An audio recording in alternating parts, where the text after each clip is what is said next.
Aí, boa noite. Compartilhando aí nossa tela, deixa eu só começar aqui. Maravilha, começou.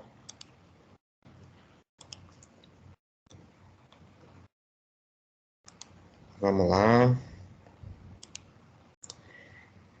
Beleza, pessoal. Então hoje a gente começa essa parte de mitigação de riscos, né?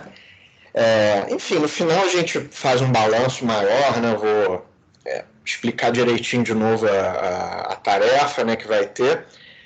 Mas, assim, eu confesso que para uma primeira versão do curso, né, a gente está chegando na reta final agora, então, como vocês podem ver, né, acho que agora ficou bem claro que vai ficar legal 2 aulas de mitigação de riscos, né, hoje eu introduzo conteúdo, apresento alguns artigos, então ontem eu fiz uma busca bibliográfica rápida, né, para tentar ver o que tinha de mais atual em termos de mitigação de riscos, né, então pesquisei lá Supply Chain Risk Management. No outro campo, eu fiz questão de botar o AND só no título, né? E coloquei Mitigation, né? Para justamente surgirem aqueles artigos mais voltados mesmos para mitigação de risco. Então foi dali que eu selecionei aqueles artigos que estão lá naquela pastinha, né, do Teams que eu falei para vocês.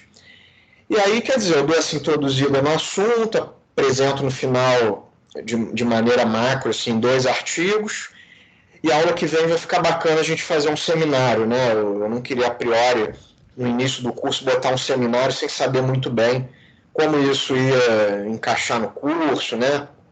Só para preencher uma aula, mas agora ficou muito claro para mim que vai ficar bacana, né? Até porque são muitos artigos, né? É legal a gente dividir pela turma.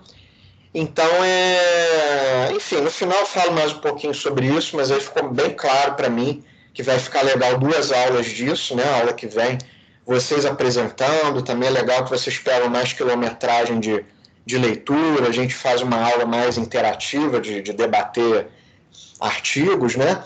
E aí, acredito que uma aula de técnica multivariada, tá?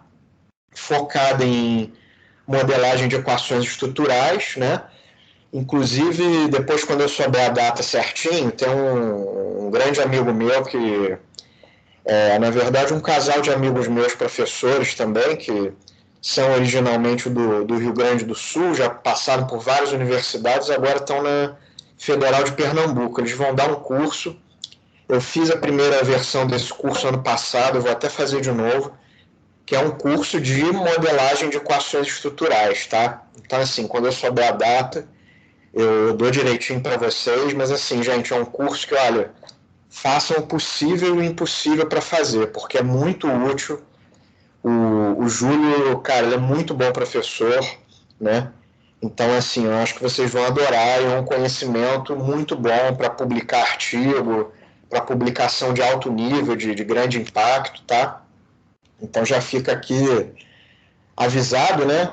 E aí, provavelmente, nessa aula do dia 8, né, vamos ver o que eu consigo condensar dessa matéria, né, desse tópico em uma aula, né, voltado aqui para o nosso assunto de riscos, né, ele lá provavelmente vai dar em cima de temas que ele trabalha, né, ele trabalha também com sustentabilidade, inovação, né, agora eu estou até começando a combinar com ele, ver se a gente consegue começar um trabalho em conjunto que junte essas áreas, né. Então, quer dizer, com certeza vai ser um curso muito bacana, maior, né? Aqui eu vou condensar provavelmente nessa aula o que tiver de mais importante, né? Talvez faça uma segunda aula disso, mas não sei, eu acho que de repente fechar o curso em 8 aulas está bom, até lá eu vejo, tá? Então eu vou informando vocês. E aí, pessoal, só recapitulando também, né? Esse curso ele não vai ter uma avaliação final, né, um deadline de entrega de artigos. Eu até depois vejo para vocês um deadline para fechar as notas, mas assim, vão ser a entrega desses exercícios, né? Quem, enfim, mostrou aquele primeiro, né, já está entregue, né? Quem quiser completar para subir a nota, né, para ficar alguma coisa mais bacana, pode completar, tá? Depois me entrega. E aí tem o exercício dos KPIs, que é para a aula que vem, tá? E aí, junto desse exercício dos KPIs, vai ter outra tarefa no final da aula também, que também vai ser para a semana que vem, tá? Mas aí vai ser a leitura de 2 artigos, não é uma coisa que vai... Enfim, óbvio que toma tempo, né? Mas não vai ser tão... Acredito que não tão trabalhoso, tá?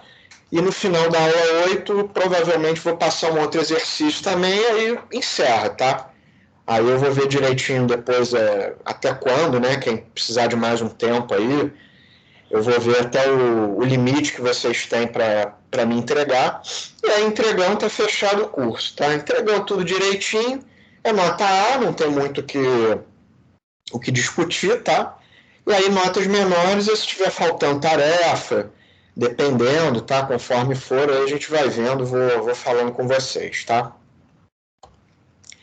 Então, pessoal, hoje, né, a gente segue aí dentro desse nosso frame, né, que acho que serve como um frame geral para a gente se orientar dentro da gestão de riscos, né, em cadeias de suprimentos. Então, hoje a gente entra nessa parte mais da mitigação e também um pouquinho de monitoramento, tá? A gente vai ver que esses artigos que eu vou trazer aqui hoje, né, eles falam um pouquinho de cada, tá? E aí a gente vai ver as repercussões, né? Dentre os artigos que eu selecionei, eu tentei pegar aqueles mais abrangentes para eu colocar nessa aula de hoje. E aí vocês fiquem livres para entre vocês decidir, tá? Eu só vou pedir, depois do final reforço, mas que vocês se organizem, botem numa planilha, me entreguem quem vai apresentar quais, tá? Para que, enfim, só para a gente não correr risco de ter repetido, né? Vai ser bem chato se isso acontecer. Então, vocês podem criar uma planilha no Google Sheets, de repente, né? Que é bacana que todo mundo vai vendo, né? E acredito que se tiver gente querendo apresentar o mesmo, numa conversa, vocês conseguem resolver, né? Decidir quem é que vai apresentar. Acho que tenta ver mais ou menos o que tem a ver com cada um, tá? E aí são artigos um pouco mais específicos, pelo que eu li do título, né? Obviamente não entrei a fundo em todos, só nos que eu vi hoje, nos 2 que eu separei para mim, para a aula que vem, né? Que aí eu entro também nessa lógica aí, como se fosse de seminário abrindo, né? E aí em seguida cada um de vocês vai apresentando também, acho que vai ser uma aula mais bacana, que aí vocês também ficam mais proativos nessa busca, vão ganhando experiência e leitura, tá? Então hoje a gente vai falando dessa parte de mitigação, né? Relembrando aí os nossos frames, né? Aqui a gente detalha um pouquinho mais as etapas, né? Passamos pela identificação, né? Eu mostrei diversas técnicas para vocês de coleta de dados, de como a gente pode identificar riscos, né? Cruzar esses riscos que a gente identifica na literatura com a percepção de funcionários, com a percepção de alta gerência, né? Isso pode ser por meio de workshops, questionários, né, que podem ter basicamente ali 3 maneiras, né, serem, enfim, estruturados, semi-estruturados, não estruturados, né? Pode ser análise documental, bases de dados oficiais, né, governamentais, né? A gente tem várias bases aí disponíveis, bases internacionais, né? A gente tem repositórios de bases de dados também, como por exemplo o Kaggle, né, que fornece muitos datasets para competição de data science, né, eventualmente podem ter dados interessantes aí também que possam ser usados para pelo menos para um protótipo, né, de identificação de riscos. Avaliação de riscos, né, e aí vocês vão ver em alguns artigos, né, que às vezes fica uma zona um pouquinho cinzenta, né, do que é avaliação e mitigação, né? E aí hoje eu acho que a gente pode começar um pouquinho essa discussão também e vocês irem percebendo isso na leitura de vocês, trazendo a análise crítica de vocês também, né? Nos seminários, quer dizer, não vai ter muito certo e errado, né? Vocês trazerem a percepção que vocês tiveram da leitura de artigos, né? Fazer o melhor ali que vocês puderem para trazer o que for interessante, relevante, né? Lembrando que vale aquela lógica que eu passei para vocês, né? Vocês só vão se aprofundar no que for realmente útil e necessário, né? E com isso, a gente tem metodologias de avaliação de riscos, né? Pode ser os que mais aparecem na literatura, os mais citados, né?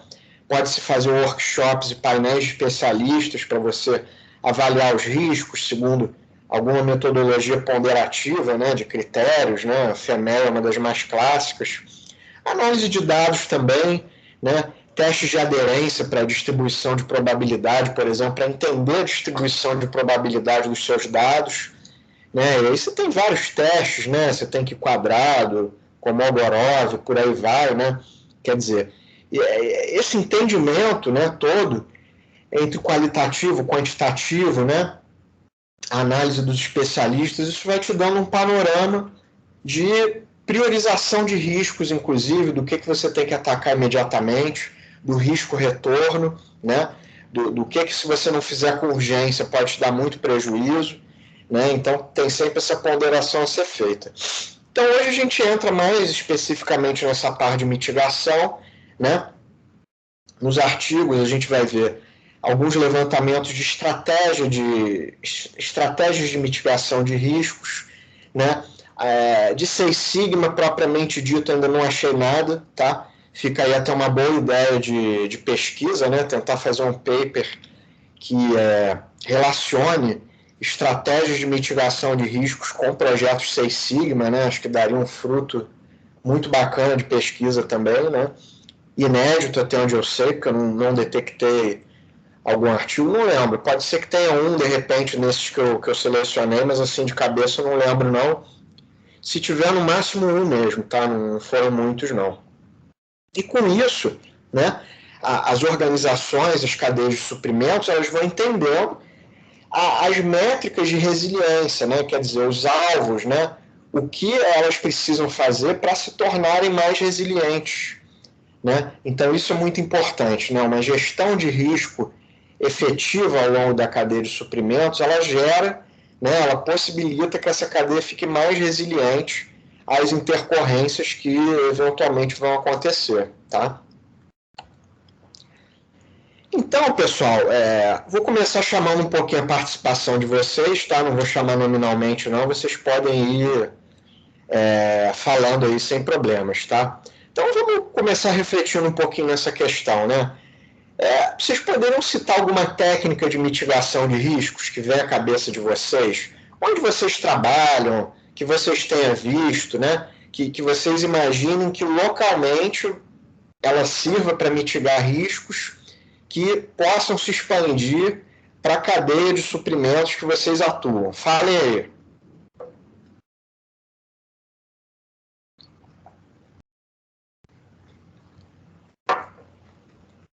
Pedro, Diga lá. eu posso começar. Mas, assim, até vou abordar uma situação que eu estou vivendo atualmente, mas que eu tenho percebido que é um super gargalo em vários ramos, né, das empresas, e eu acho que até no início da nossa conversa lá, quando eu estava até me candidatando ao mestrado, era uma conversa nossa que era questão de treinamento, né? Isso a gente comentou um pouco na outra disciplina, né? Essa questão de pessoas. E eu acho que a parte de treinamento, né? De capacitação de pessoas é um fator, sim, de mitigação de riscos. Eu estou falando isso porque eu estou participando de uma investigação na atual empresa que eu estou, que é num ramo completamente diferente, que isso está em foco. E na outra empresa anterior, a gente também tinha um gap muito grande em relação a isso. Então, eu acho que a capacitação, o treinamento de pessoas, de fato, é sim, um fator bem importante aí, atuante na mitigação de riscos. Assim. Poderia citar vários outros, mas estou colocando esse que está no meu radar aqui nos últimos dias, sabe? E o que eu acho interessante é que não é só num ramo, né? Você está falando agora na área de petróleo e gás, mas farmacêutico, indústria alimentícia, todas as áreas que eu trabalhei, que sempre foi um problema. E como você tem isso bonitinho, assim, consolidado, evita uma série de problemas que a gente acaba tendo na rotina, tá? Legal, muito bacana. Antes de, provavelmente mais alguém deve querer falar também, mas antes de abrir, Roberta, vamos tentar desenvolver um pouquinho mais, né? Beleza, treinamento, claro, né? Acho que localmente dá para imaginar, né, o quanto isso é um gargalo. Tenta expandir um pouquinho a reflexão no seguinte sentido, né? Óbvio, né? Não vamos aqui expandir para toda a cadeia, porque é muita coisa. Mas, assim, tenta imaginar para um elo no upstream, ou um no downstream, ou nos dois, o que o treinamento poderia gerar esse efeito dominó, esse ripple effect, esses riscos para outros elos da cadeia. Consegue imaginar um pouquinho? Tenta puxar aí.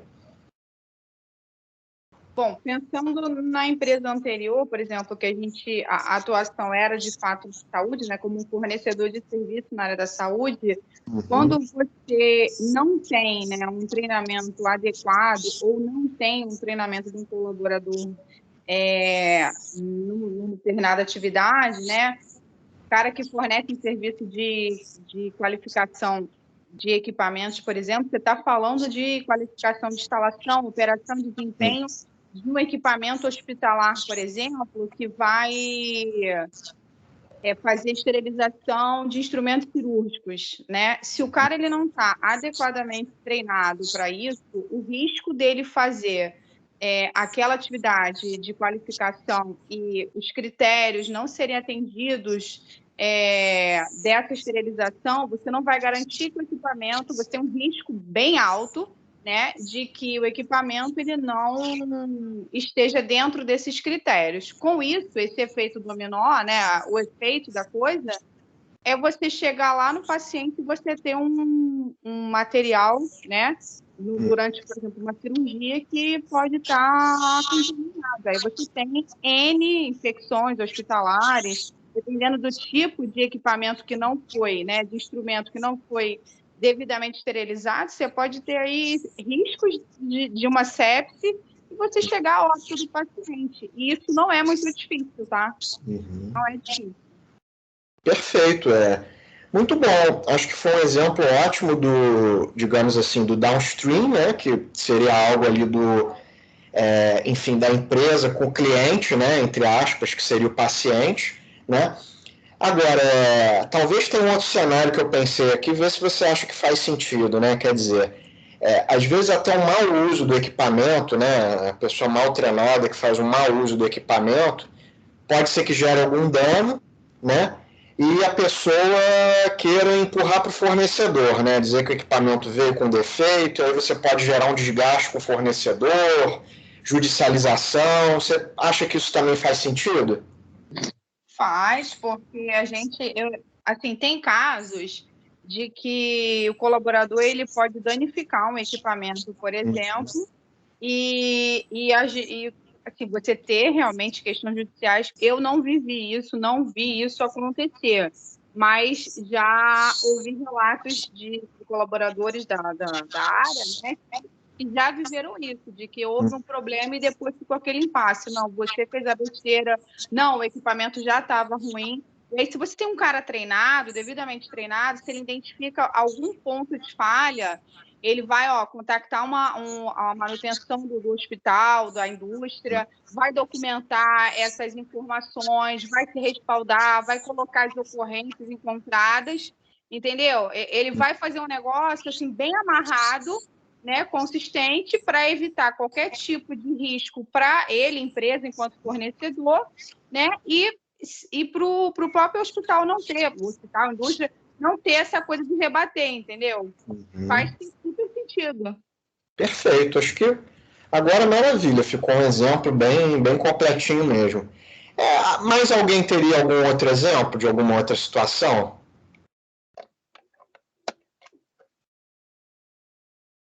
Bom, nas empresas onde eu trabalhei, principalmente na automotiva, né, era comum fornecedores deixarem residentes dentro da montadora.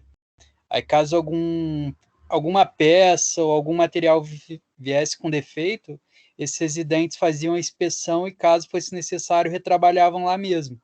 Então, era uma estratégia para não parar a linha de produção que eles faziam. Legal.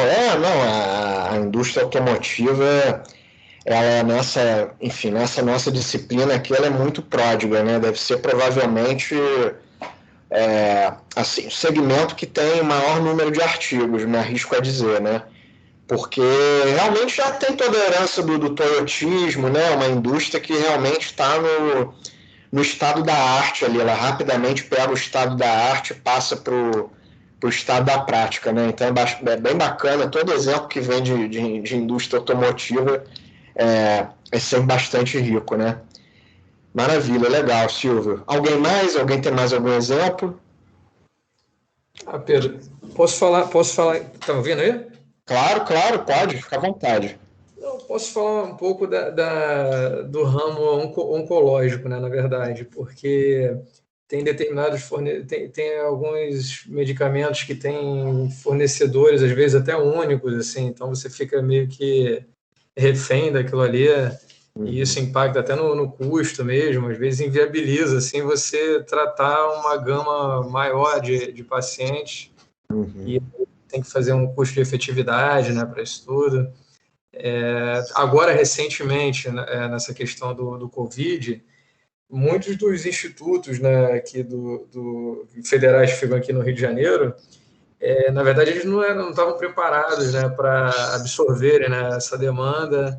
Então, teve que ter toda uma identificação aí também de risco, né, dessa demanda, como que ia atender, né, determinados leitos tinham que ser feitos. Eu não sei se também você trata essa questão de controle interno, de compliance, que também tem muito isso. O mapeamento de processo em si, né, quando você mitiga vários problemas aí de retrabalho, de tudo, né? Então, acho que uma gama assim de mitigar risco, né?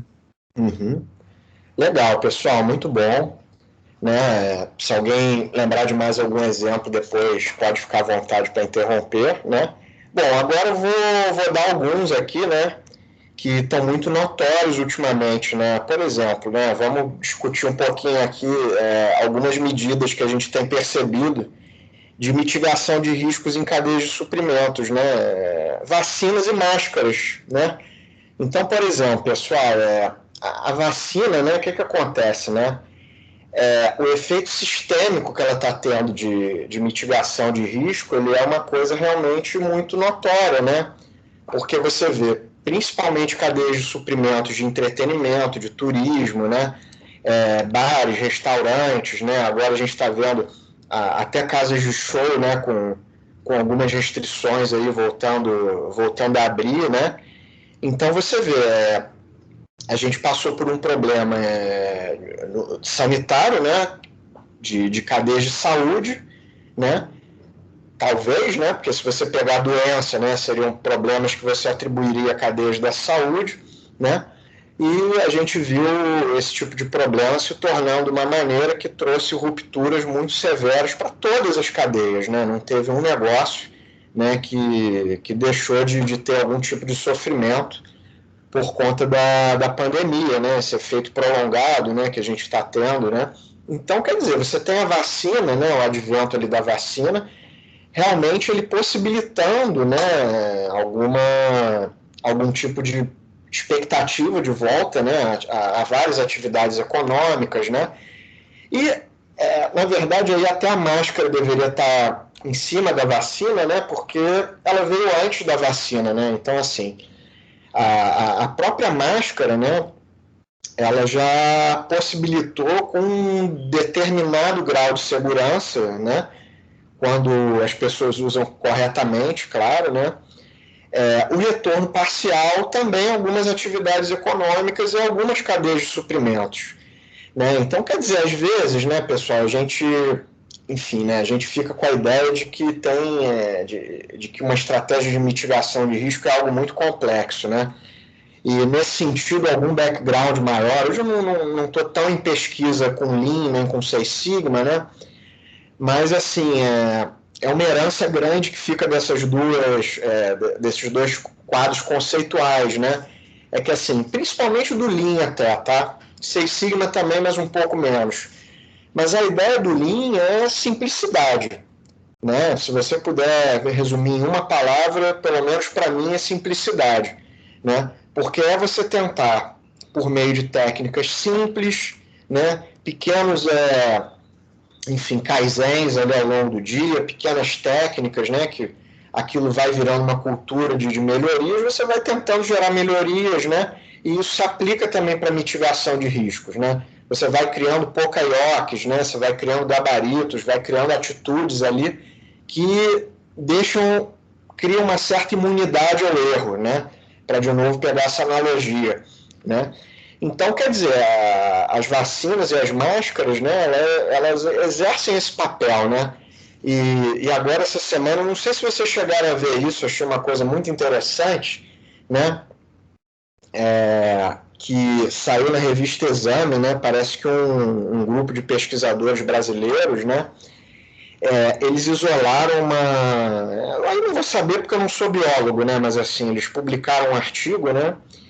E com os resultados bastante interessantes, assim, que eles descobriram um certo tipo de cobra, né, que pegaram uma molécula, eu não vou saber dizer direito do veneno dessa cobra, e ao inocular em macacos, parece que teve um percentual muito grande de combate ao Covid, né, fazendo reduzir bastante a carga viral ali nos macacos, né. Então, quer dizer, é uma coisa muito interessante, né, a gente ver aqui da ciência do Brasil, inclusive, né? Por que eu puxei esse assunto que pode parecer não ter muito a ver, né? Mas é porque até mesmo a pesquisa científica, a ciência, né? E aí você transportando isso para o meio privado, né? Investir em pesquisa, investir em inovação, né?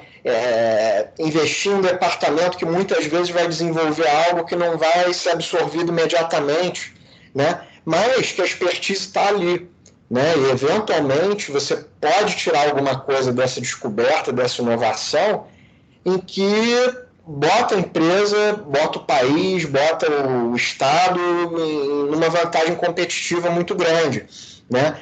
É evidente que até no final da reportagem lá, né, quando a gente fala essas coisas, tem que ser muito cuidadoso, né? Que eles falam, apesar dos resultados serem promissores, né, ainda tem que fazer outros estudos, né? Tem que ver se é possível transformar isso em medicamento, né? Porque até na reportagem eles falam, né, que o que eles notaram de interessante é que parece que a molécula que eles inocularam consegue atacar o vírus sem atacar a célula, então isso era bastante promissor, né? Mas claro que até virar um fármaco você precisa de estudos, né? Você precisa de pesquisa complementar, né? E essa até a confusão que se viu, né? E em torno do que a gente vê aí de outros medicamentos, né? Que tiveram um sucesso muito grande in vitro, né? Em que você joga o determinado remédio, a molécula, enfim, a substância ali em contato com o vírus num ambiente que não é um organismo, né, complexo, aquilo deu um resultado promissor, né? Mas quando testaram lá em macaco, depois em humanos, enfim, aquilo não deu mais resultado, né?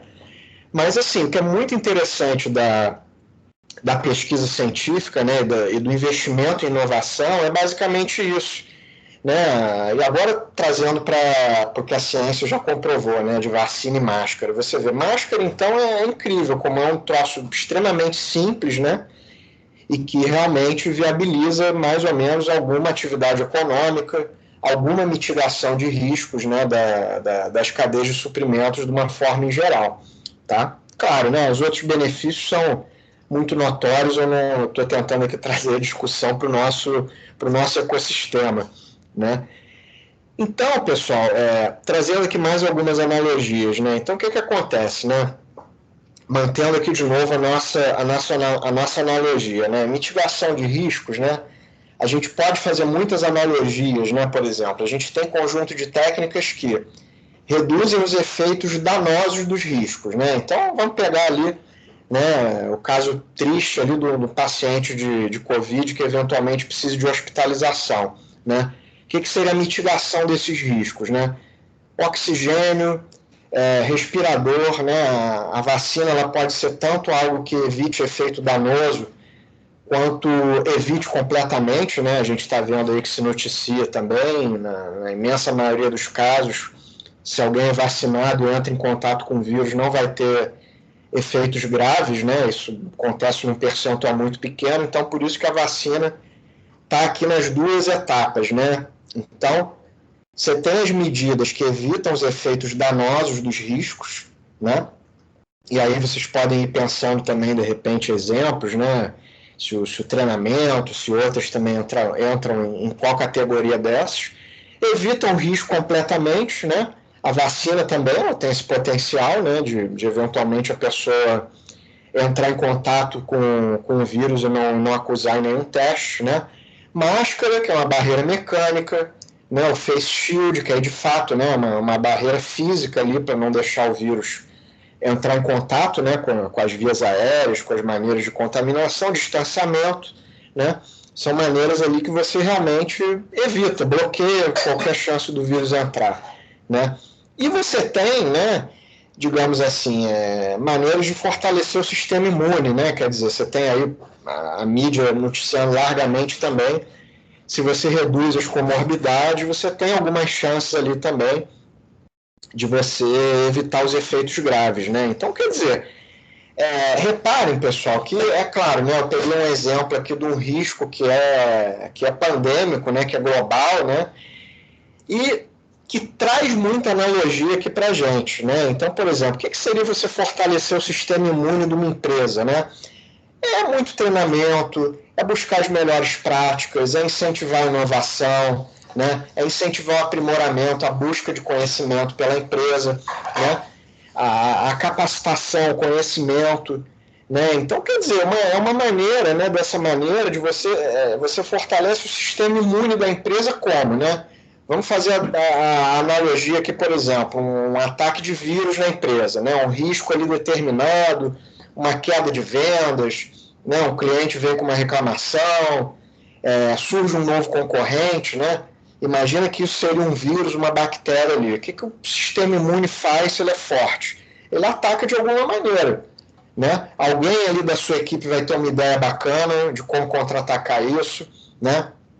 Alguém vai ter alguma ideia de como desenvolver um novo produto, um novo serviço, um processo mais eficiente, né? Então, digamos por assim dizer, nessa analogia, né, esse seria o que dá para você entender como sistema imune ali da sua área, da sua organização, no limite da sua supply chain, né? Evitar o risco, né? Vamos lá, também seria você conseguir desenvolver algumas medidas, né? Você vê muito em fábricas, né? Medidas rígidas ali de segurança, câmeras, lugares que você não pode pisar, que você tem que tomar muito cuidado para entrar, regras de EPIs, né? Determinados lugares você só entrar com EPI, né? Então, medidas que você toma ali para, de fato, evitar, para eliminar o risco, né? E também a gente pode pegar, né, evitar os efeitos danosos dos riscos, o que pode ser também? Protocolos que você tem para se o risco eventualmente acontece um incêndio, né? Digamos, você tem ali um time de resposta, você tem uma brigada treinada para responder, né? Você tem treinamentos de incêndio ali para todo mundo sair de uma maneira organizada, evitar tumulto, né? Evitar pânico e também tudo dá certo. Você não ter morte, não ter gente intoxicada por fumaça, né? Então, quer dizer, claro que dei pouquíssimos exemplos, né, pessoal? Mas, assim, reparem que tem muita analogia, né, com as questões de saúde, essa questão de mitigação de riscos, tá? O que mais que a gente pode ter? Bom, alguns dos exemplos que eu dei aqui, né? Seguro, né, também reduzir o efeito danoso do risco, a gente viu lá naquele case da Ericsson, né? Tinha um belo de um seguro ali também cobrindo aquela operação inteira, né? Então, quer dizer, o seguro ali mitiga de alguma maneira, né? Ele reduz o efeito danoso do risco, né? E para quem se interessar, né, esse é um ramo interessante também para explorar em publicação, porque nas publicações eu percebo muito que mitigação, né, fica sempre num único bloco, num único conjunto. E eu percebo também que ele é um bloco que também pode ser desmembrado, né, nessas 3 dimensões, talvez em outras, né? Então é algo que é interessante também para ser explorado e ainda não vi nenhum artigo, né? Você ranquear, você categorizar maneiras de mitigação, né? Você de alguma maneira dividir os diversos tipos de mitigação que você pode criar, né? Então, time de resposta a riscos, né? Maneiras de evitar o risco, né? Análise de dados, né? Você tem uma equipe boa de análise de dados que consiga detectar tendências, né? Quer dizer, o que a gente tem muito aqui também? É muito usado isso para meteorologia, né? Então, hoje até que de uns tempos para cá, na verdade, né, a gente tem um sistema de meteorologia aí, Alerta Rio, né, enfim, coisas que você consegue ter alguns gatilhos, né, conforme a análise desses dados, né, análise meteorológica, você avisar se vai ter tempestade, se vai ter vento, né, então você consegue fazer esse tipo a partir da análise de dados, né, e detectar alguns gatilhos e ações a serem tomadas, né? Emprego de técnicas quantitativas e qualitativas, correta priorização de riscos, né? Então, os dados basicamente estão na base dessa pequena pirâmide aí, né? O que mais que a gente tem do sistema imune aí, agora no caso específico da empresa, né? Criação de cultura de riscos, né? No Brasil, você vê que a gente tem muito pouco isso, né? A gente lembra de fatos lamentáveis aí, né, como por exemplo da Boate Kiss, né, vocês vão de lembrar que foi uma tragédia terrível, né, quer dizer, uma boate que não cumpria ali diversos requisitos de incêndio, né, enfim, um monte de coisa que realmente vai se deixando para lá, né, um pouco daquela cultura que a gente tem, né, de achar que nunca nada vai acontecer com a gente, né, e aí quando acontece é a tragédia, né? Então, a criação de uma cultura de riscos, né? E realmente isso virar um valor da empresa, virar um valor da cadeia, né? Integração da cadeia de suprimentos, contratação de bons recursos humanos, né? Entrou agora, casou bem com aquele exemplo que a Roberta deu, capacitação constante, flexibilidade, né? E por aí vai, né? Agora, bichinhos de luz começando a atacar aqui. Vamos que vamos. Então, pessoal, vamos lá. O que de maneira geral, né, dá para perceber também? Esse tema de mitigação de riscos dá para explorar só ele muito bem ainda em publicações, tá? Só para vocês terem uma ideia, e eu nem filtrei só os artigos de revista, tá? Eu deixei geral, tá? Porque eu não sabia o quanto que ia surgir. E como aqui não a busca que eu fiz não era para paper, não era para aula, muitas vezes podia ter alguma publicação de congresso ali bacana, que ainda que não fosse algo tão robusto, desse uma discussão legal, então eu não queria cortar, né? Então, assim, primeiro, né, surgiram só 47 artigos, né, que falassem especificamente no título de mitigação de riscos, né, e isso para mim era importante que surgisse no título, né, por quê? Porque a ênfase que o autor vai dar naquele paper, né? Eu não queria que, se a mitigação aparece no título, é extremamente provável que o paper fale disso, que ele proponha uma estratégia, que ele discuta estratégias, ou no mínimo ele faça uma revisão sistemática de estratégias, o que também é muito útil, né? E um paper que eu vou trazer aqui traz justamente isso, né? Então, assim, as lições que ficam, né? Um número bem reduzido de artigos, né? Então, explorar especificamente, né, mitigação de riscos é algo bastante promissor também para publicações, tá? Então, o que a literatura nos oferta, né, em termos de mitigação de riscos? Bom, e podem ser dimensões também, pessoal, para vocês tentarem buscar nos artigos de vocês, tá? Eventualmente pode ser que não tenha. Por exemplo, definições de mitigação de risco. Olha, nos 2 papers que eu peguei hoje não tinha, tá? Entra muito naquilo que eu falei. Eles botam mitigação, né? Um monte de coisa que claramente você consegue também dividir esse grande construto chamado mitigação em várias pequenas variáveis, né? Eles colocam tudo num único bolo, tá? Então, primeiro, seria interessante formalmente destrinchar, né, essas diferenças de estratégias de mitigação nesse sentido, né? Não sei se com esses nomes que eu dei aqui, mas talvez com alguma coisa parecida, né? Pode pegar até uma analogia com a manutenção, né? Manutenção preventiva, corretiva, preditiva, né? tentar pegar um pouquinho disso e transportar aqui para mitigação de riscos, né? Seria interessante também.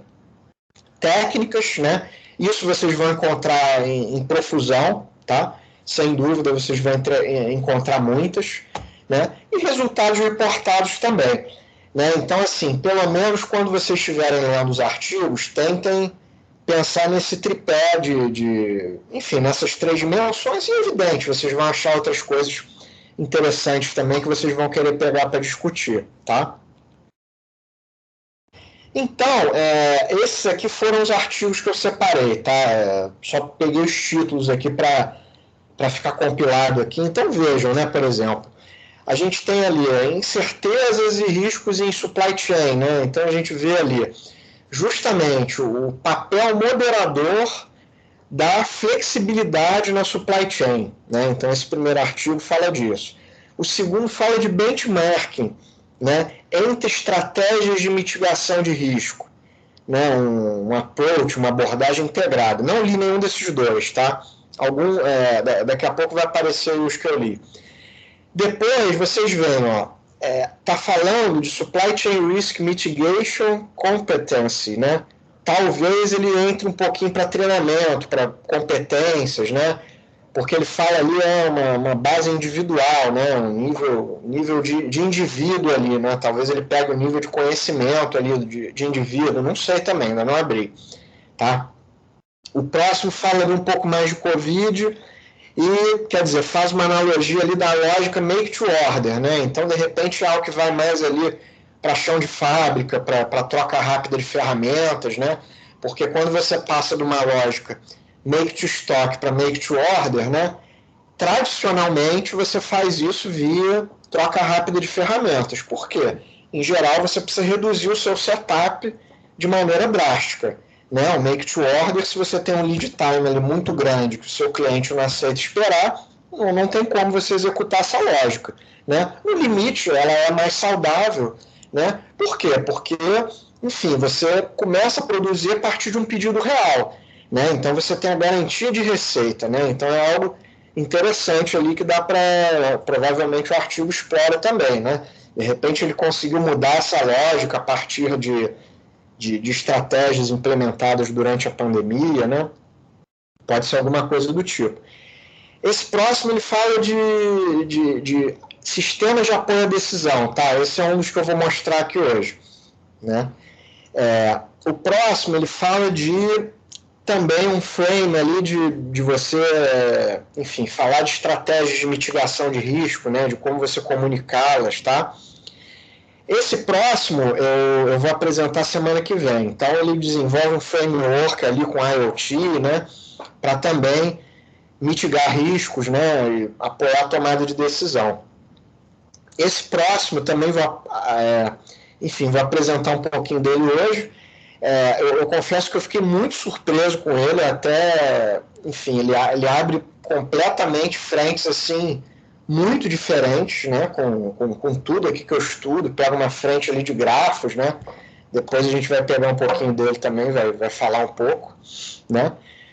Bom, aí vai falando, né, abordagem mais holística de mitigação de riscos, né, plano conceitual para identificar, avaliar e mitigar riscos, o outro ali propôs um índice de riscos, né, um índice de exposição a riscos, né? Então, de repente, vai de encontro àquela atividade que eu passei de KPIs, né? O outro fala de estratégias de risco ali também em empresa de manufatura da Turquia, né? O próximo vai falar ali um pouquinho de riscos em logística reversa, que também é bem difícil encontrar, tá, pessoal? Artigo que trate disso. E o último vai falar ali um pouquinho de indústria automotiva, né? Então, quer dizer, eu acho que tem um universo rico aí de artigos, né, que vão dar bons seminários para a gente explorar aí na próxima semana, tá? Seguindo aqui, vamos lá. Bom, então, pessoal, o primeiro artigo, né, o que ele está trazendo aqui para a gente, né? Então, o desenvolvimento, né, de um sistema de apoio à decisão para avaliar estratégias de mitigação de risco, tá? E aí ele bota numa empresa de petróleo, uma cadeia de suprimentos de petróleo na Índia, né? O que eu achei mais bacana desse artigo, pessoal, é o seguinte, né? Que a gente está aqui, né, na maioria dos trabalhos, numa etapa bem conceitual, né? Vocês estão tabulando artigo, fazendo bibliometria, trabalhos conceituais, né? Revisão sistemática de literatura, né? Muitas vezes, né? Apesar de ser uma parte muito importante de qualquer pesquisa, dependendo do perfil da pessoa, é claro, né? Isso pode não ser tão instigante, pode não ser tão interessante, né? Eu mesmo vou ser sincero, eu prefiro quando eu estou tentando criar um código, fazendo uma análise, pegando dados, né? Eu acho que é uma coisa que me instiga mais e eu fico mais interessado e mais motivado, né? Mas essa primeira parte, o que esse artigo traz de maneira até que eu achei bem didática, né? É a interseção entre essas coisas, né? Então, o que ele fez? Esse sistema de apoio à decisão, ele é todo, né, digamos, vai ficar aqui até um certo trocadilho, né, enfim, esse sistema de apoio à decisão, ele é apoiado fortemente por pesquisa bibliográfica, tá? Então, as dimensões que são usadas para a concepção desse sistema são retiradas da literatura. Eu achei isso muito bacana, tá? Achei isso muito interessante, porque muitas vezes, né, às vezes até em empresa privada, né, e até em organizações públicas também, fica muito essa dicotomia, né, entre o teórico e o prático. Fulano é muito teórico. Esse tema de pesquisa é muito teórico, eu quero alguma coisa mais prática, né? Quer dizer, na verdade, uma coisa alimenta a outra, né? Se você faz, digamos assim, uma tese, uma dissertação, em que você começa lá com um belo mapeamento da literatura, né? Depois, se você fizer um estudo de caso, entrevistas, né? Qualquer coisa para empiricamente validar aqueles dados teóricos que você encontrou, o que você vai fazer? Você, no cruzamento do empírico com o teórico, você vai produzir mais literatura, mais casos teóricos que vão estar disponíveis na literatura para um futuro estudo. De novo, vai pegar essa teoria, vai pegar esse caso prático que virou teoria, que virou literatura, e vai provavelmente criar um outro caso prático, vai evoluir a partir daí, criar um novo indicador, criar uma outra estratégia de mitigação, né? Então as coisas deveriam andar casadas, tá? Então é muito bacana aí o que ele fala, né? A revisão sistemática, né? A abordagem de revisão sistemática, ela foi feita para explorar, né? A RM aí é Risk Management, né? Estratégias, né? Enablers, né? Então eles, digamos assim, dividiram esses risk management, né, essas estratégias de mitigação de risco, em proativa e reativa, né? Então, quer dizer, já é outra categoria que pode conversar com aquelas categorias que eu propus ali no início também, né? E, em seguida, são mapeados, né, várias estratégias de mitigação de risco usando análise de correspondência, tá? Que aí já são técnicas ali quantitativas que vão ser usadas, tá? Seguindo aqui, né? Então, justamente eu destaquei essa partezinha aqui, né? Que justamente eles vão pegar, identificar o que eles chamam de Risk Mitigation Enablers, né? E Risk Mitigation Strategies, tá? E o artigo vai falando disso. Aí, pessoal, isso é uma coisa bacana de vocês colocarem também no seminário de vocês. Se por acaso o artigo estiver construído de uma maneira que tenha perguntas de pesquisa, coloquem também as perguntas da pesquisa, tá? Que aí vocês vão lendo, vão apresentando para os colegas e a gente vai cada vez mais aumentando o nosso arsenal de como construir boas perguntas de pesquisa, tá? Então, vejam. Primeira pergunta de pesquisa, né? Qual a importância, né, das várias, dos vários enablers, né, proativos e reativos de mitigação de riscos e como eles podem ser considerados simultaneamente no modelo de SCRM, tá? Aí já fica aqui até uma certa observação. Eu entendo até que essa pergunta poderia ser dividida em duas, tá? Ou ser formulado de uma outra maneira, né? Porque da minha maneira de entender, quer dizer, você tem ali um questionamento de qual é a importância, né? E outro ali perguntando como eles podem ser considerados simultaneamente, né? Então, enfim, não sei também dizer se isso é um rigor muito preciosista, né? Mas da maneira como eu tenho conduzido e feito, né? Escrito aqui os trabalhos, eu estou tentando realmente separar bem nesse sentido, tá? Mas, enfim, também não estou dizendo aqui que dessa maneira está errada, tá? Eu que prefiro realmente ser até talvez um pouco mais rigoroso com isso. Segunda pergunta, né? Qual a significância, né? Aí tem a ver com a análise estatística, né? Das diferentes estratégias de mitigação de risco, né? E como eles podem ser linkados com os enablers de mitigação de risco. Então, aí, de novo, né? Eu não sei, provavelmente foi intencional mesmo dos autores, né? Talvez para não deixar um número muito grande de perguntas da pesquisa, né? Então, quer dizer, no caso, né, você poderia, né, talvez deixar só a segunda parte da pergunta, né? E aí a significância seria já um meio de responder a pergunta que estaria lá no tópico, né? Enfim, fica aqui a ideia de a gente discutir também, né? Terceira pergunta: como os sistemas de apoio à decisão, né, podem ser desenvolvidos, né?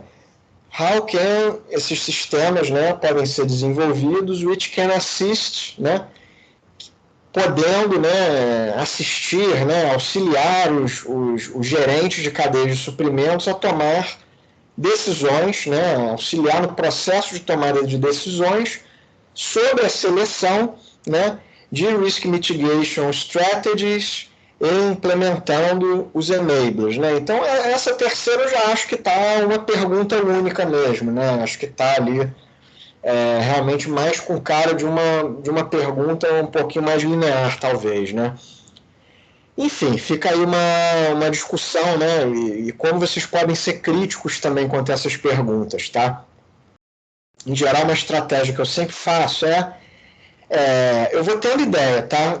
Da pergunta da pesquisa eu vou anotando. Depois eu começo a refinar. Depois eu vou pensando, pô, essa pergunta aqui, cara, será que ela é uma mesmo? Será que, na verdade, ela não tem duas ideias? Não poderiam virar duas, né? E sempre pensando nas perguntas da pesquisa também em função dos resultados que você acha que vai obter, tá? Porque fica mais fácil você criar uma pergunta de pesquisa bem objetiva, tá? Bom, então aqui é um quadro de resumo, tá? Não estão todas, no artigo tem mais, né? Uma tabelinha bem bacana, que os autores trazem os enablers, né, de práticas de mitigação de risco, né? Quer dizer, os viabilizadores de práticas de mitigação de risco. Então, achei bem bacana essa tabelinha, fica de ideia para vocês também, né? Que, reparem, nas colunas você tem as referências, né? E nas linhas você tem os enablers, né? Então, naquele enabler que casa ali com a referência, né? Os autores deram ali um tick, né? Então, vocês vão reparar que tem viabilizadores, né? Que são mencionados por várias referências, como, por exemplo, peguem ali Supply Chain Visibility, né? Talvez seja o que tem ali mais referências, né? Citado por vários. Supply Chain Velocity também é citado por vários, né? E aí você tem alguns que tem bem poucos, tá? Por exemplo, tem um aqui, se eu estou andando ali certo, eu acho que eu estou, Accurate Demand Forecast, né? Previsão de demanda acurada, quer dizer, você tem só ali Olson e Swanseth, né? Não sei se eu li corretamente, mas a princípio, uma referência ali, né? Que está associando previsão de demanda acurada como um viabilizador de práticas de mitigação de risco, né? Então, reparem como isso é uma evolução bacana da teoria, né? Se vocês, inclusive, voltarem nos slides, né, das primeiras aulas do curso anterior, inclusive, né, vocês vão ver que os autores, né, que estavam começando a desenvolver a disciplina, basicamente iam chamando tudo ali de risco e tudo de técnica de mitigação de risco. Então, reparem que esses autores aqui já tiveram cuidado, né, de fazer um escrutínio um pouco mais detalhado aqui da teoria. Né? Não, vamos organizar ainda mais, porque com isso a gente caminha para uma ISO, quem sabe, né, para um manual de melhores práticas. Né? Então, reparem, você tem práticas de mitigação de risco e aqui você tem viabilizadores, né? Práticas / viabilizadores de mitigação de risco. Né? Então, isso já dá uma ideia para os gestores, né? Como implementar esse tipo de coisa. Então, você tem lá previsão, né? Trabalho flexível. Né? Tem uma pessoa aqui só falando, e olha que coisa curiosa, né? Uma referência de 2011. Né? Você vê, como isso virou um viabilizador hoje em dia, né? Em plena pandemia, né? A importância que isso tomou. Você ter um trabalho que você possa fazer de casa, que você possa revezar equipes para não ter muita gente no escritório, né? Então, quer dizer, é muito interessante, é evidente que eu não vou ser exaustivo nessa tabela, né? Mas dá para tirar muita coisa bacana, né? Dessa tabelinha aqui, até para agregar em cima, tá? Seguindo. Aqui, reparem, já é uma tabela um pouco mais sucinta, tá? Essa tabela está na íntegra aqui. Essa anterior, ela segue, tá? Ela era consideravelmente maior. Eu peguei um pequeno recorte para mostrar, para discutir aqui, né? Não só discutir conceito, mas mostrar como vocês podem fazer em termos de ideias também, trabalho de vocês, tá? Aqui a gente já tem estratégias de mitigação. E olha só que bacana, né? O que os autores aqui resumem em termos de estratégias, tá? Coisas extremamente genéricas, tá? Primeira estratégia é ignorar o risco, né? Quando você faz isso? Quando é bem não usual e raro, tá?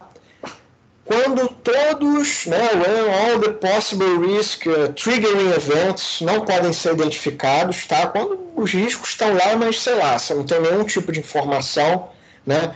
Ou estudos, ou o impacto daquele risco é muito infinitesimal, tá? Então, nisso, os autores recomendam ignorar, tá?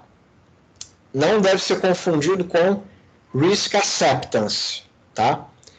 Seguindo, controle, né? É evidente que eu também não vou ser exaustivo aqui, tá? Só começando um pouquinho. Controle, né?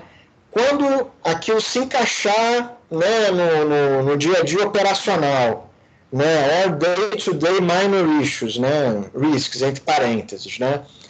Então, quer dizer, o que ele vai colocando ali? The impact of risk reduces, but not eliminated completely, né? Então, quer dizer, eventualmente você pode tentar controlar ali de alguma maneira aquilo para, se não vai eliminar, vai manter num nível ali, de repente que você vai monitorar e tentar ver se aquilo não vai explodir ainda mais. Né? Você vê, hoje é claramente mais ou menos, né? Não vou entrar aqui no mérito, mas é a estratégia que Rio e São Paulo estão usando para lidar com a pandemia. Né? Você tem uma estratégia da Nova Zelândia que, por exemplo, surgem 5 casos no país, lockdown total, fecha tudo. Né? É evidente que a discussão disso é muito profunda, né? Porque você tem características, PIB, né? Problemas sociais completamente diferentes, né? de um país para o outro, né? E São Paulo vão monitorando as condições epidemiológicas, né? Vão avaliando indicadores de ocupação de leito, né? Número de casos, e com isso eles vão vendo o quanto eles flexibilizam ou não, né? A abertura de novos negócios, de novas atividades, né? Então, o controle é uma estratégia, né? Você tem ali aceitar, né? Enfim, outra estratégia que está dizendo ali, né? E que tem muito paralelo com a manutenção, né? Por exemplo, quando o custo de você agir, né, gerenciar aquele risco é maior que o impacto, né? Então, eventualmente, você detectou um certo risco ali que você pensa, cara, se isso não é problema, né? O prejuízo não vai ser tão grande, né? Então, deixa isso daí explodir mesmo, que a gente não vale nem a pena gastar tanto dinheiro se preocupando aqui com isso, né? Em seguida, vai com um pouco mais de ações, né? Mitigar, né? Planos sofisticados, né? Desenhados, né? Planejados justamente para contra-atacar, né? Contra o impacto do risco, né? E vai seguindo, né? Make or buy análises, né? Depois você tem transferir, né? O impacto do risco, eventualmente, né? Compartilhar entre a cadeia, de repente poderia ter, tá? E avoid, o último, né? Você tentar evitar, né? Identificar as causas raízes, os eventos gatilho daqueles riscos, né? E tentar eliminar completamente, né? É justamente isso, mais ou menos. Achei muito interessante esse mapa que eles fizeram aqui, e mais interessante ainda, porque isso foi a base para o sisteminha deles, né? Eles aí usaram, né, números fuzzy para tentar lidar, né? A lógica fuzzy é muito interessante quando você quer justamente quantificar aspectos linguísticos, né? Então, você tem algumas combinações ali, por exemplo, risk score, né? Acceptable, resource availability, low. Então, fizeram algumas combinações, né? Período de tempo da implementação, short term, né? Curto prazo. Nesse caso, a estratégia recomendada seria ignorar, né? Então, isso aqui é toda a cara de lógica fuzzy. Realmente, ele fez esse mapa, né? Fez essa análise combinatória ali de estratégias justamente para servir de input ali para o sistema, tá? Aqui é um fluxo, né? Que é metodológico também. Eu achei fantástica essa figura, né? Repara como eles combinam, né? A primeira camada ali de revisão sistemática, de perguntas da pesquisa, em seguida, com a parte estatística, né? Principalmente ali a partir de methodologies, né? Que você vê os quadradinhos, os retângulos com a linha verde, né? Que aí ele vai falando de técnicas, né? Pega ali entrevistas, a parte de revisão de literatura, junta com essa análise de correspondência e junta com regras fuzzy, com sistema de regras fuzzy, tá? E com isso ele cria scores de risco, né? Maneiras de você alocar recursos, né? Período de implementação, e essas 3 setinhas entram, são os inputs ali do sistema de apoio à decisão, né? Eu realmente achei esse artigo fantástico. O que vai ser o output desse sistema? A estratégia recomendada, né? Digamos assim, ele chama do blend ótimo, né? De viabilizadores para aquela estratégia. Porra, então, quer dizer, isso é fantástico, né? Ainda que você tenha que customizar uma coisa ou outra, o output desse sisteminha cara, para o seu problema, é essa estratégia cujos principais viabilizadores são esses, por exemplo, previsão de demanda, mais flexibilidade, quer dizer, eu realmente achei muito bacana isso, tá? Acho que no longo prazo aí é bem possível pensar em desenvolver coisas desse tipo também. Provavelmente para um doutorado, né? Porque no mestrado é muito tiro curto, eu acho muito difícil dar tempo de desenvolver qualquer coisa desse tipo, mas num doutorado, né, com 4 anos, eu acho uma coisa bem bacana e bem viável, né? Inclusive, eu fiquei realmente encantado com esse artigo, achei muito bacana, né? Em seguida, testou num caso, né, de petróleo, né, dessa cadeia de suprimentos indiana. Então, quer dizer, é um artigo muito completo, tá? Provavelmente, na minha lógica meio gananciosa, eu tentaria quebrar em 3, tá? Porque não tem muito jeito, né? A gente acaba que tem que fazer um volume de produção, né? Tem que ter qualidade, mas também quantidade. Então, quer dizer, eu acho incrível quando eu vejo um trabalho tão completo assim, né? Mas, ao mesmo tempo, eu fico pensando também, mas não sei como é que é a lógica também onde os autores trabalham, não lembro da nacionalidade do instituto de pesquisa deles, né? E quando você vê um único trabalho assim, com esse framework tão completo, eu acho muito bacana, né? E no final ali, resultados, análises, discussão, né? Quer dizer, um trabalho fantástico, realmente, né? E essa é a cara do sisteminha, né? Eles colocam também no trabalho, né? Achei legal. Então, quer dizer, tem uma interfacezinha bem amigável ali, pelo que parece, né? Tem ali um score estimado de risco, né? Tempo para implementar, então, quer dizer, tem algumas faixas ali, né? Em meses, disponibilidade de recursos, né? Recursos alocados para mitigação, né? Aí, em segundo, ele vai lá, coloca alguns valores, né? Surge o botãozinho ali, calcular a estratégia de mitigar risco, né? Checar os corresponding enablers, né? E aí ele dá com score, com ranking, inclusive. Eu achei isso um barato, realmente, né? Aí ele bota lá, concurrent process, flexible logistics, né? Vai botando ali. Reachability analysis, algumas coisas eu não sei direito o que é também, né? Reducing bullwhip, né? Quer dizer, ele recomendou um dos enablers é você reduzir o efeito chicote, né? Strategic stocking, né? Seria um inventário ali de segurança estratégico, né? Então, muito bacana.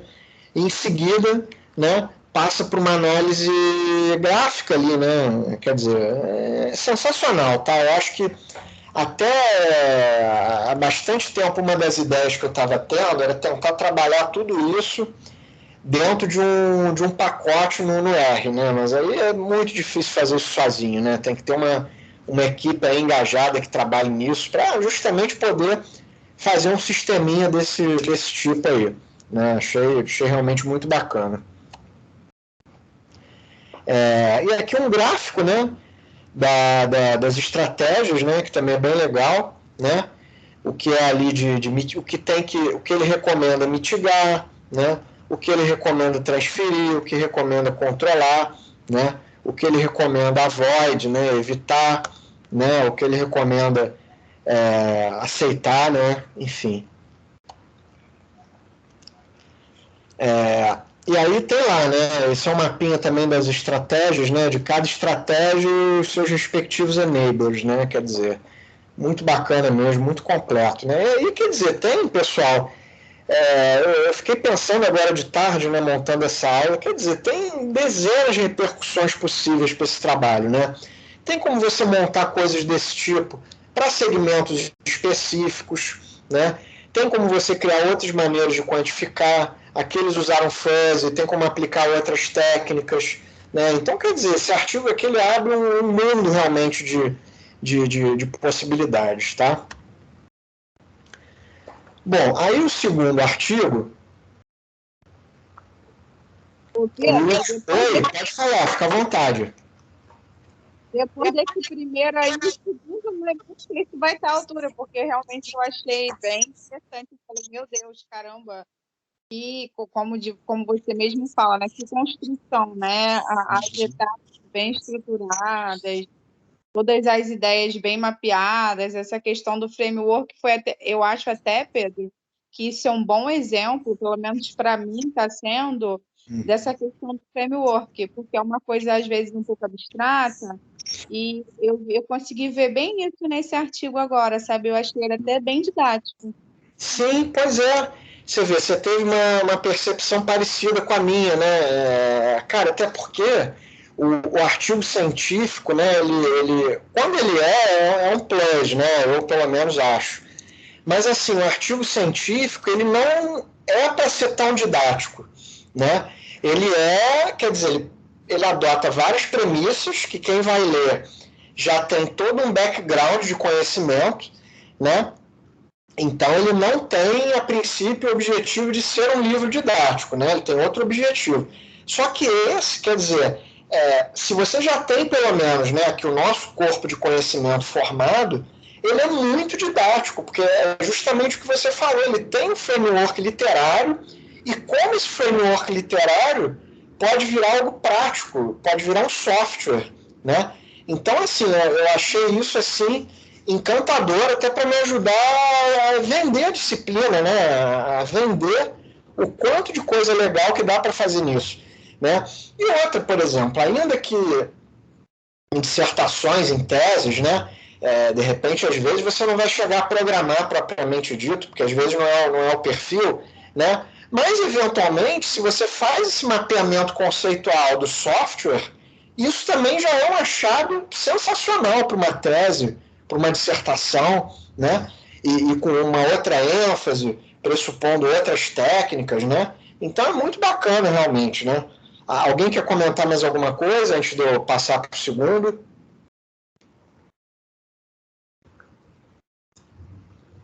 Dou-lhe uma. Maravilha, pessoal. Qualquer coisa é só interromper, tá? Bom, então passando aqui para o segundo. Esse segundo, pessoal, eu confesso que eu já achei mais abstrato, tá? Porque ele é muito focado em grafos, tá? Talvez eu precisasse de uma outra leitura para até entender completamente o que ele está propondo, né, de maneira integral, tá? Então, bom, vamos lá. Basicamente, o artigo apresenta também uma revisão sistemática de literatura com análise de conteúdo, né, para prover, né, um overview, né, compreensivo de métodos usados para mitigar disrupções, rupturas, né, em cadeias de suprimentos, tá? Traçou esse objetivo genérico e vamos agora desdobrar aqui nas perguntas da pesquisa. Bom, vamos lá. Primeira, como uma pesquisa, né, no gerenciamento de riscos, né, para mitigar ou evitar o impacto das rupturas em cadeias de suprimentos complexas, né? Aí, assim, enfim, a definição, né, o que vem do artigo são essas cadeias de suprimentos complexas, né? São cadeias que eles definem a partir de grafos, né? Com uma grande quantidade ali de nós, uma interconectividade muito grande de nós, tá? Esse ficou o meu entendimento, né? E aí, todo o artigo, toda essa revisão, ela se encaminha para técnicas bem focadas, né, naquele ramo da PO, da pesquisa operacional, voltado para grafos, tá? Segunda pergunta, né? Como essas cadeias de suprimentos complexas, né, são modeladas de forma a analisar, né, de forma a facilitar a análise dos riscos de cadeias de suprimentos. Então, aqui já começa a dar o tom, né? Então, os autores começam aqui a vender o peixe deles, né, encaminhando para o grafo, tentando juntar a teoria dos grafos, né, com essa parte de risco em cadeias de suprimentos, o que também, para mim, abre uma frente também muito fantástica, né? Essa parte de grafos ela é estritamente matemática, né? Exige realmente um conhecimento de matemática teórica muito grande, né? E aqui tem um casamento grande com essa parte de riscos em supply chain, tá? Terceira pergunta. Que métodos têm sido propostos, né, para gerenciar e mitigar os impactos dessas rupturas em cadeias de suprimentos complexas? Então, assim, eu achei essas perguntas de pesquisa excelentes, tá? Até porque elas seguem meio que uma cronologia, tá? E elas vão numa crescente te ajudando no entendimento do que o artigo vai fazer, tá? Achei bem bacana também da maneira que foi bem construído, tá? Então, quer dizer, do jeito que o artigo vai mapeando aqui os métodos, né? Então, claro, o foco total do artigo fica sendo os métodos quantitativos, né? Que a gente vai ver daqui a pouco. Então, tem ali, técnicas de análise de risco. Bom, conceituais, né? Ele joga lá. Conceitos gerais e frameworks gerais, tá? Isso morre aqui, o artigo depois não aprofunda nisso. Métodos quantitativos, tá? É o que ele chama de proxy methods, tá? Eu confesso, não entendi por que ele deu esse nome de proxy, tá? É um desmembramento que ele deu ali para técnicas quantitativas, tá? Depois tem essas que ele chama de determinação direta de riscos, né? E ali métodos de transferência e novos métodos, tá? Então, vamos ver um pouquinho aqui o que o artigo traz. Então, o que ele chama de proxy methods, né? Métodos que vão descrever a cadeia, a rede, né, da cadeia de suprimentos de forma quantitativa e com a intenção de predizer, de prever os efeitos de risco nessa rede de cadeias de suprimentos, tá? Então, ele vai falando aqui dos aspectos estruturais e dos riscos diretamente conectados, tá? De repente, eu não sei, posso estar falando uma besteira aqui, muito provavelmente estou, tá? Pode ser que seja algum termo lá usado da teoria dos grafos, tá? Eu pesquisei, né, para ver se esse termo aqui nesse contexto dava para ter mais algum sentido, né? Eu realmente confesso que não achei, ficou esse gap aqui na aula, tá? Então, aqui já está a tabela, né? Do que ele chama dos proxy methods, né? Entre parênteses, né? O que ele bota? Graph theoretical, né? And non-graph theoretical methods. Então, ele vai listando ali por número de artigos, né? Degree, acredito que seja o número de graus, né? Do nó ali, dos grafos, né? Robustness, né? Aí teria que entender também se o que eles estão chamando de robustness, né? Também, aí vem minha ignorância na parte de grafos, né? Se tem algum conceito de robustez ligado à matemática de grafos, né? Se é robustness no conceito apenas de supply chain risk management, né?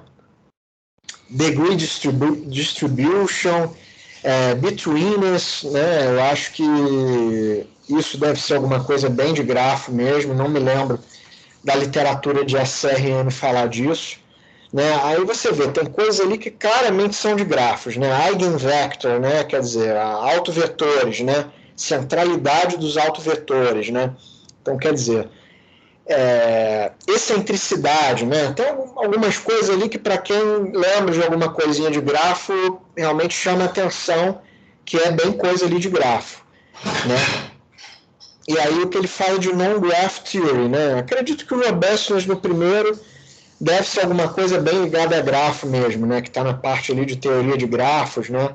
Não sei se ele pressupõe algum link disso com o robustness de SRM, né?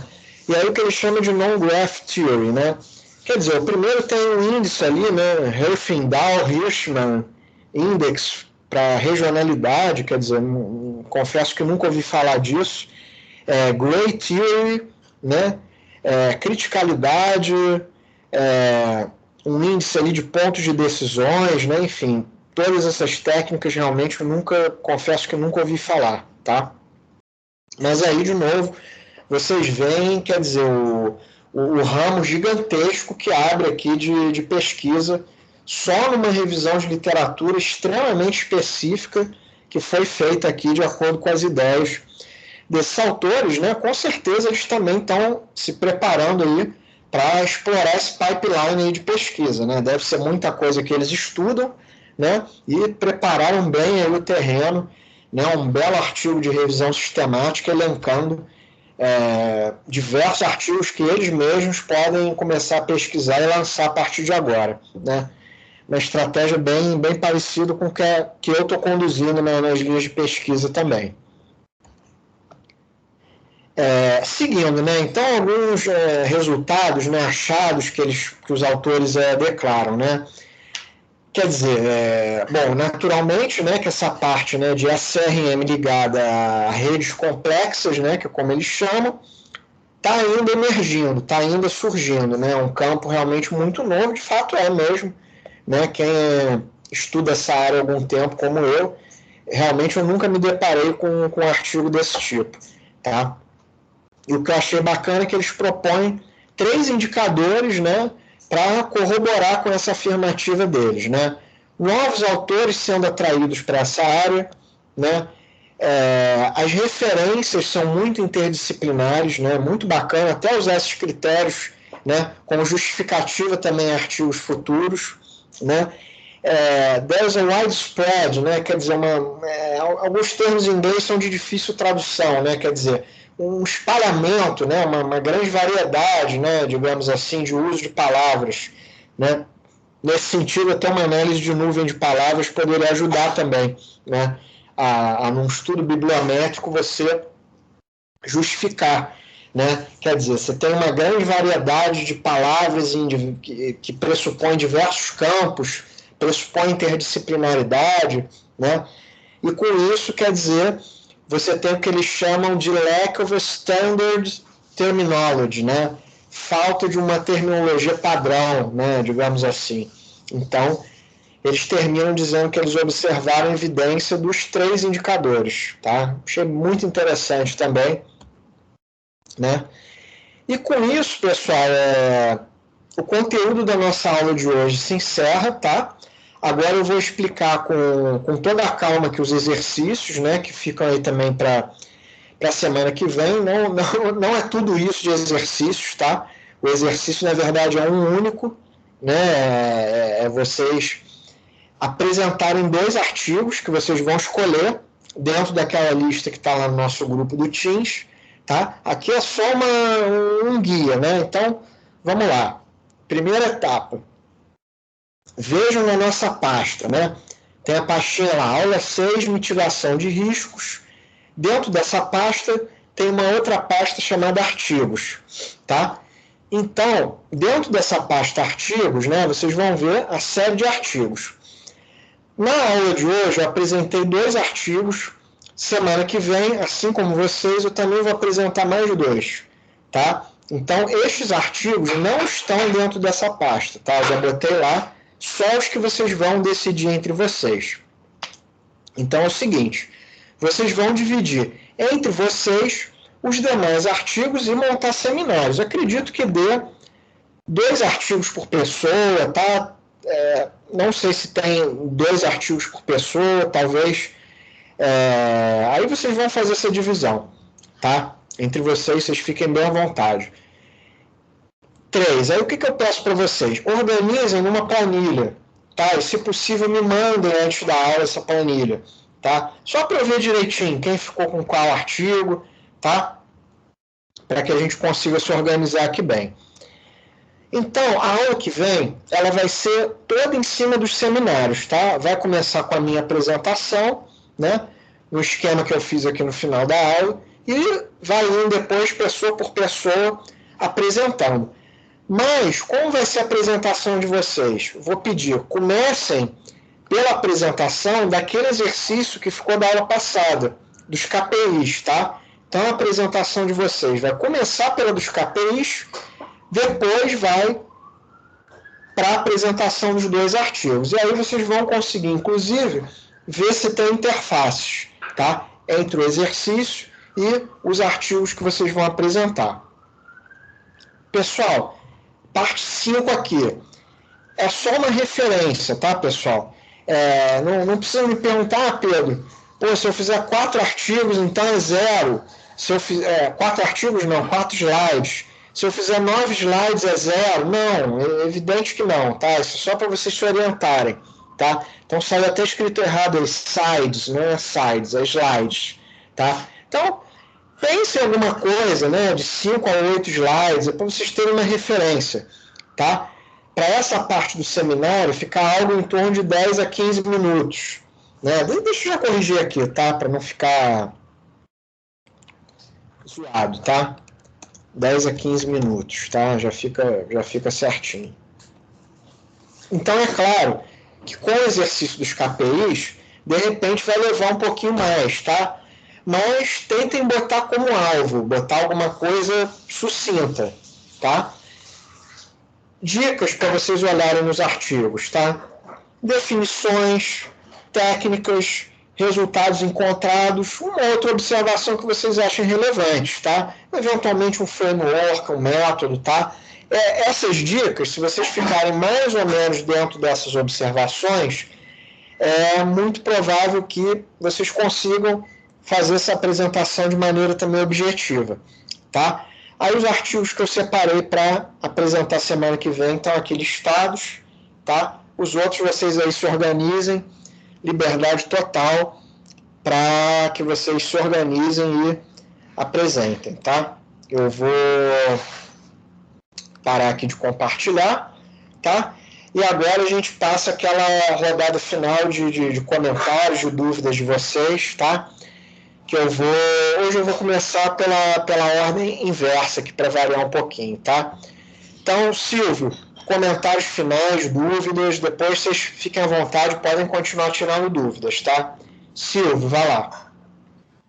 Eu achei que serviu para dar muitas ideias para a tese, Pedro. Então até vou conversar contigo depois, mandar algumas mensagens, porque a tese para mim ainda está algo um pouco obscuro, mas com esses artigos aí, já pensei em bastante coisa aqui que eu acho que dá para seguir uma linha parecida. Legal, cara, muito bom. Cara, é aquilo que eu comento com vocês, né? Se a gente pensar na tese, na dissertação, cara, a tendência é o desespero, tá? Então, qual é o segredo? A gente tem um Everest ali para conquistar, né? Só que como que você conquista o Everest? Cara, é um passo de cada vez, né? Aí a noite vai chegar e vai ter que improvisar ali um acampamento, uma barraca, né? O que a gente vai fazer para chegar numa dissertação, chegar numa tese? Cara, não tem jeito, é um passo atrás do outro, né? É uma coisinha de cada vez, né? Vocês irem devagar ali dentro da etapa da pesquisa que vocês estão, né? E com isso a gente vai um passo, né? Vai publicando, vai conquistando mais um passo e quando a gente for ver, chegou no final da dissertação, chegou no final da tese, tá? Bem passo a passo a gente vai chegar lá.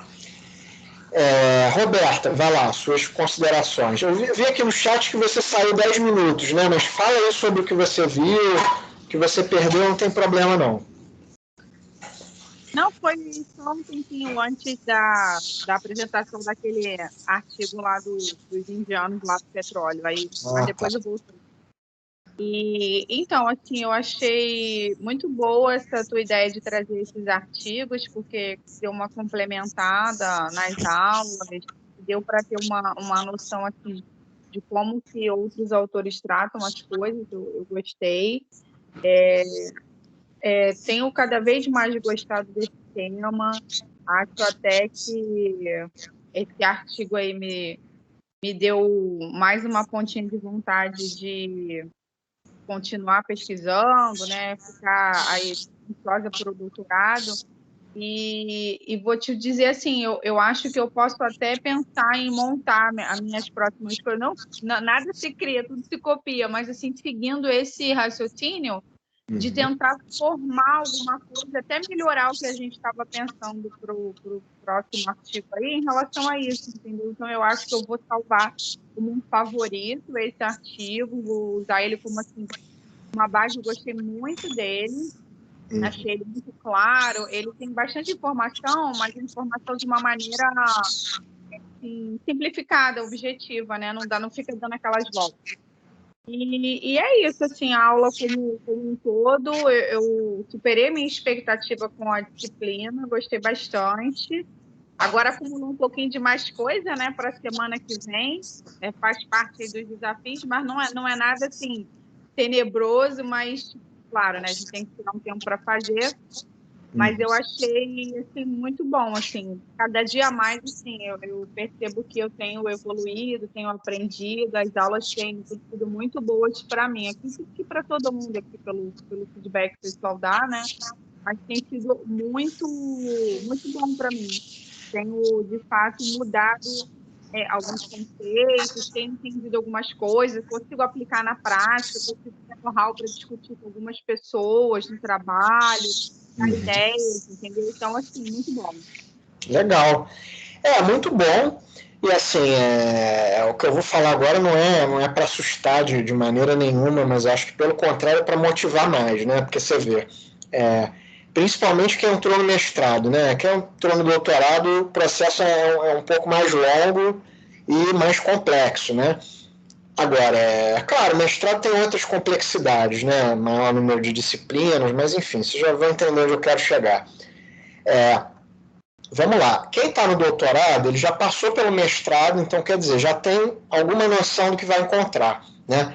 No mestrado é tudo muito novo, é um choque, né? Então quer dizer, no início é normal realmente você, cara, como é que eu vou alcançar isso, como é que eu vou chegar, né? Então o que acontece? A gente está chegando numa reta final de ano aqui, que tudo dando certo, né? tendo o IFLog, a gente terminando nossas metas aí de publicação, né? Vocês aí estão passando artigo para inglês, a Amanda também está trabalhando em outros artigos, né? Já conseguimos aí publicar no Enegep. A Raíssa não está aqui, mas ela também está trabalhando num trabalho bacana aí que a gente, se Deus quiser, vai mandar para o IFLog, né? Então, o que acontece? Vencido esse primeiro ano, pessoal, a gente atinge a meta de artigos para o mestrado, tá? Então, é começar em janeiro pensando em agendar a qualificação, tá? Uma etapa importante que a gente vai ter aí para vencer no ano que vem. Então, é continuar trabalhando firme, etapa a etapa, né? Buscar cada vez mais essas publicações aqui no final do ano, né? E ano que vem, assim que possível, a gente pensa no que da tese a gente vai ter aí para já qualificar, né? E buscar isso, pessoal, porque muito provável, tá, seguindo no ritmo que vocês estão, que de repente ainda em 2022 vocês consigam defender, tá? Só depende mesmo da gente conseguir galgando esses passos aí, tá? Rafael, vai lá, seus comentários. Bom, professor, também queria dizer que a aula foi bem legal. Eu também estou nessa seara aí, mestrado, né? Tudo muito novo para mim, apesar de estar em outra instituição, mas é a mesma coisa. Eu estou começando a escrever artigo para publicar, para poder marcar a qualificação. Então, assim, essas aulas estão sendo bem de grande ajuda, né? Tá meio que um passo a passo. Cada aula você fala de um etapa, tá bem bacana. Só fiquei com dúvida quanto à apresentação da semana que vem. Vai ser uma apresentação só, né? Tudo junto. Isso Trabalho aí. da outra semana junto com a apresentação dos 2 artigos. Isso, até uma coisa interessante que dá para fazer se for facilitar, tá, pessoal? Não é obrigatório. Por exemplo, se vocês notarem que o que vocês propuseram de KPIs tem alguma interface grande com os artigos que vocês estão apresentando, vocês podem fazer uma tacada só, por exemplo. Começa apresentando os artigos e no meio lá, isso aqui conecta com o exercício dessa forma, isso aqui tem esse paralelo com o KPI que eu propus, tá? Fiquem à vontade também para fazer dessa forma. Se for facilitar, tá? Se não, vocês comecem de uma maneira mais tradicional. Apresenta primeiro o exercício, depois apresenta o artigo. Mas se no meio lá vocês notarem, aqui, cara, dá para fazer um paralelo com isso que eu fiz, com isso que eu propus, fiquem à vontade, tá? Fica até mais bacana, mas é claro, né? Não é em todo caso que vai ser possível fazer isso, tá? Se vocês notarem a oportunidade. Leandro, seus comentários. Eu particularmente, Pedro, eu sou bastante entusiasta dessa temática de mitigação de riscos, assim, eu gosto bastante mesmo disso. E ela foi até pro ranking ali, quando eu fiquei imaginando por qual linha que eu seguiria, e aí no desempate, no Photoshop ali, o Omnichannel ganhou. Mas isso sem prejuízo da gente conseguir encaixar, né, alguma interface aí dentro do Omnichannel também, falar de mitigação de risco, vai ter muita... É um campo vasto para ser explorado dentro do Omnichannel. São muitos desafios ali de mitigação de risco, até porque está sendo... Muitas empresas estão implementando agora, então estão se deparando com riscos que ainda nem foram mapeados. Então, eu acho que é nesse sentido, assim, só veio corroborar que realmente dá para ter essa conexão aí das duas temáticas. Legal, maravilha. Diogo, comentários? Fala, Pedro. Cara, realmente muito boa aula aí, como os colegas comentaram. Foi muito bom. Eu gosto muito de aulas como isso que você falou. Você fez, né? Você falou muito bem do tema e depois já conseguiu concluir o pensamento de uma maneira muito positiva através de artigos. Foi ótimo. Acho que a dinâmica da próxima aula também vai ser bem legal, né? A gente poder comentar os artigos que você colocou. É um tema que eu acho que foi legal também ouvir os colegas, né? Eu também tenho casos aí quase que diários, né? Com cervejaria, a necessidade de mitigação de riscos em supply é, né, altíssima, né? Quantidade de produtos entregues para tantos clientes, né? A gente está falando que só de bares e barzinhos e botecos em geral no Brasil tem mais de 1 milhão de pontos de venda. Então imagina quando você vai fazer uma entrega para qualquer cliente, né? Ou você tem que direcionar tanto a frota correta quanto o horário correto para não desabastecer num cenário nacional em que ninguém está com dinheiro, ou seja, os próprios PDVs não têm estoque, pedem pouco, então você tem que ter o caminhão grande para o cliente grande, para o supermercado, em frota própria. Então, assim, a área realmente que mais é impactada no dia a dia das empresas, principalmente no meu caso, é a área supply e essa mitigação de riscos, né? De também não entregar o produto errado para o cliente errado e tudo mais. A gente passou por só até complementando, né? A gente passou por uma situação de mercado agora, a própria Coca-Cola, a FEMSA, né, pela Coca-Cola, ela detinha a distribuição da Heineken, por exemplo, e isso daí era um dos maiores problemas da Heineken. Isso aí tem artigo na internet, artigo, digo assim, revista Exame, entre outros, falando do problema que a Heineken tinha de desabastecimento por essa entrega via Coca-Cola, aí agora vai ter uma entrega própria, enfim. Então, como as empresas em geral, né, como esse tema, a mitigação de riscos, toda essa cadeia impacta diretamente até na estratégia das empresas, né? Estudando um pouco mais a Heineken, eles deixaram, por exemplo, a Eisenbahn e outros cervejas do portfólio para a Coca-Cola, por exemplo, e a compra da Brasil Kirin, que já tinha uma frota específica, um supply específico, foi direcionado para conseguir desovar e não ter esses problemas com a Heineken, né? Uhum. Então, o mercado de cervejaria, isso tem muito impacto e é bom ver todos os exemplos que você passou de artigo, como a Roberta, inclusive, comentou, dá realmente muita vontade de explorar mais o tema, né? Acho que ano passado a gente mandou um artigo, inclusive, para o Enegep sobre isso. Então, um tema realmente motivador. Foi muito bacana a aula aí, cara. Parabéns. Legal, bacana. Obrigado. Amanda, vai lá, seus comentários. Então, eu acho muito importante isso de mostrar artigo, né?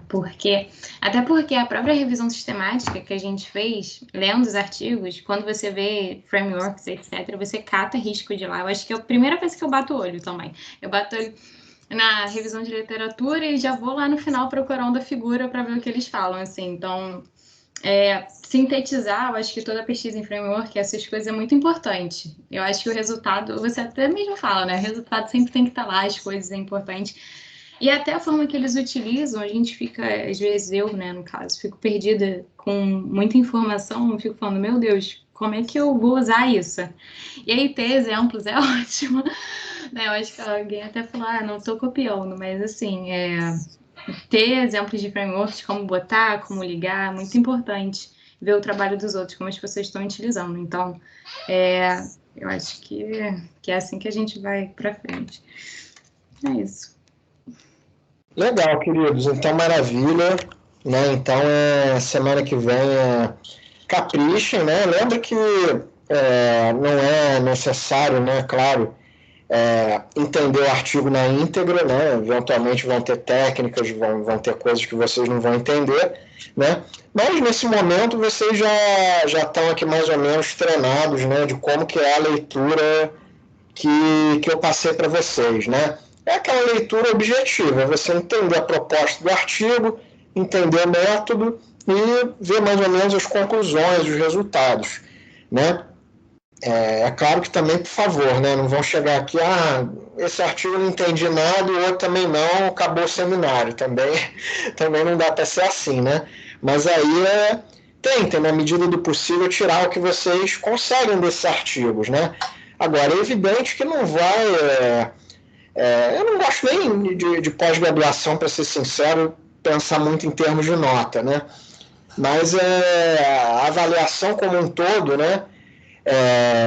Enfim, vai depender do que vocês mostraram na disciplina como um todo, né? Então, do envolvimento de vocês, eventualmente uma ou outra dimensão que eu passo faz mais sentido para um do que para outro, né? Então, assim, caprichem, tentem tirar o máximo que vocês puderem dos artigos e combinem entre vocês, né? Vejam o que tem mais a ver com um ou com o outro, né? Acredito que vocês vão tranquilamente chegar a consensos aí acerca dos trabalhos. Beleza, pessoal? Então, boa noite para todo mundo. Estou parando aqui a Rafael, pode falar, fica à vontade. Não, só tive uma ideia. Não sei se seria o caso de você criar uma planilha ali, colocar na pasta com o nome dos artigos, para nós irmos preenchendo. Será que não seria melhor? Ou você prefere de outra forma? Pois é, cara, eu pensei em fazer isso, mas eu prefiro dar liberdade para vocês, entendeu? Eu vou até pedir que vocês criem essa planilha de repente, mas que vocês cheguem no consenso, entendeu? Eu acho que eu sortear, eu escolher, eu acho que não é tão bacana, entendeu? Eventualmente, o que pode acontecer? Se tiver, por exemplo, né, duas pessoas que querem muito apresentar o mesmo artigo, o que de repente dá o arranjo que dá para fazer? Aí, de repente, as mesmas duas pessoas podem apresentar 4, tá? Eu acho que, ou de repente, se não ficar exatamente 2 por pessoa, fica 2 pessoas apresentando 3, tá? Então, eu acho que é algo que dá para vocês chegarem numa combinação aí bacana, tá? Pode ficar à vontade. Pedro, me tira só uma dúvida. Claro, cara. Deixa só o Rafael, acho que ia completar alguma coisa. Fala aí, Rafa. Era só por questão de organização mesmo. Questão de escolher quem vai fazer o quê. Não tem problema, não. Posso até ficar com o que sobrar. Tranquilo, beleza. Roberta, vai lá. Então, só uma dúvida que me surgiu agora é que, assim, a gente vai apresentar aquele trabalho que você passou na outra semana e mais os artigos. Aí você comentou que vai usar o seminário dos artigos em outra disciplina. Você quer que quebrem 2 PPTs para você ficar com isso separado ou bota tudo junto, sem problemas? Não, sem problema. Pode colocar tudo junto, tá? Depois eu só vou pedir que vocês me mandem as apresentações, né? Mas aí, como eu vou encaixar na aula, isso aí não fica preocupado com isso, não. Isso aí é problema meu na próxima turma, tá? Não se preocupa com isso, não. Fiquem tranquilos. É só mesmo tentar tirar o melhor dos artigos, de repente fazer o paralelo com outro exercício, tá? Ah, não, tranquilo. Era só uma questão de facilitar mesmo. Mas se é indiferente, tranquilo. Beleza. Maravilha, pessoal. Mais alguma dúvida, mais algum comentário? Não. Obrigada aí pela aula. Bom descanso para todo mundo. Maravilha, querido. Estou parando aqui a gravação.